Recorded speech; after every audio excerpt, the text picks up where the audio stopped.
Hey guys, welcome to the channel. This is Xander and you are watching the Nerdy Pandas. If you are new here, please hit the subscribe button and press the bell icon. And with that being said, let's get into this review.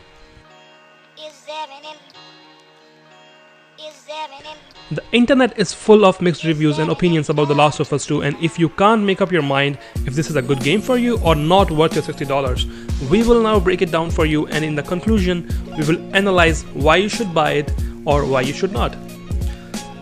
After playing it thoroughly, we would like to divide this game into 4 segments, and they goes like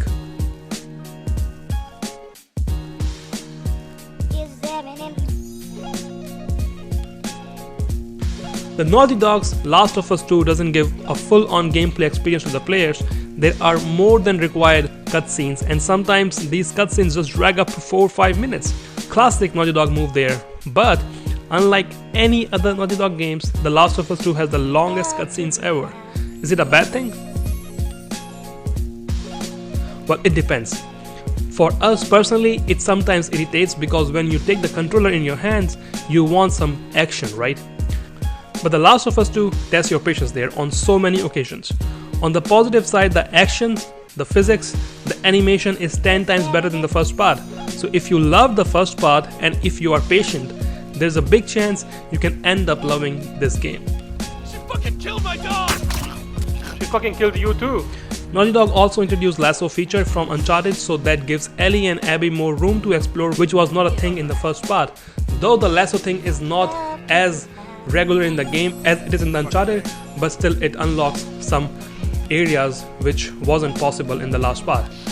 Another thing we loved about this game that the game gives us a chance to play as Abby and not just Ellie. It's true that the long cutscenes take control out of your hands very often in The Last of Us 2, but then it was like you're playing a beautiful movie. So when it comes to gameplay, we would like to rate this game with an 8.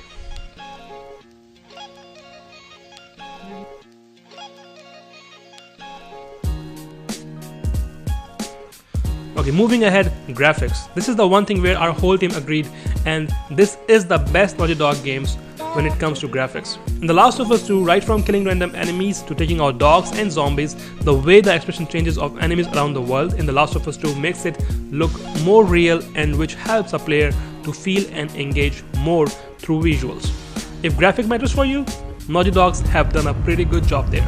On graphics, there is no way we can deduct any point, and Naughty Dog deserves a solid 10.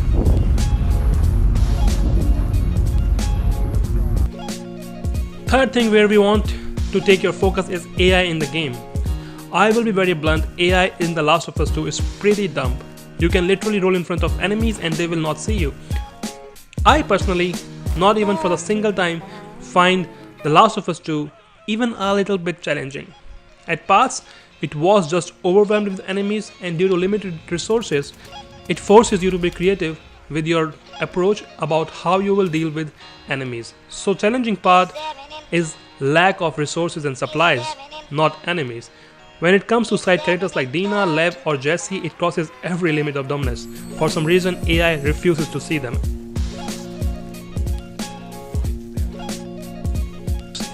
It cracked me open and I had a good laugh with those moments, but dumb will be a less of a word for such a blunder. What were you thinking, Naughty Dog, when you were running the final test? We will give AI an average 5.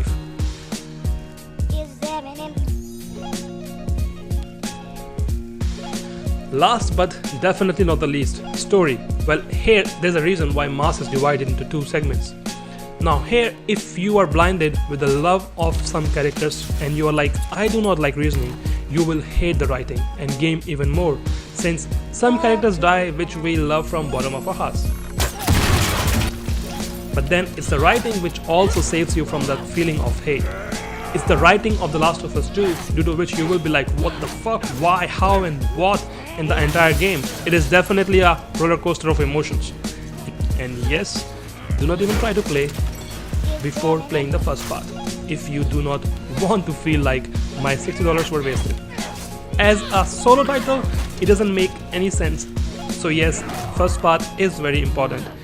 If you do not want to play, at least read the story and understand the characters. And if you will connect with those characters, only then this game will work out for you. For writing, I can give it like maybe 20 out of 10, but on a serious note, This game hits the ball out of the park and it deserves a solid 10. To conclude, I would say do not play this game before knowing or playing the first game. Expect a lot of cutscenes and what the fuck moments. Now, if you are that kind of person who appreciates good writing over your love for characters, this is absolutely a game for you. An emotional ride which will make you question your notions of right and wrong. And if you want things to move a little faster and do not have lots of patience, undying love for characters, The Last of Us 2 can be a waste of money. Or at least you will gonna end up feel like, okay, it was fine but it wasn't worth my $60. So where do you fit in these two categories? Or maybe you would like to wait for some time. Well, whatever is your reason to buy or not to buy this game, let us know in the comments. If you agree with us, put your thoughts. If you don't, again let us know. And don't forget to subscribe to the channel, like this video and share it with your friends. And with that being said, this is Xander, I'm signing out and you're watching The Nerdy Pandas.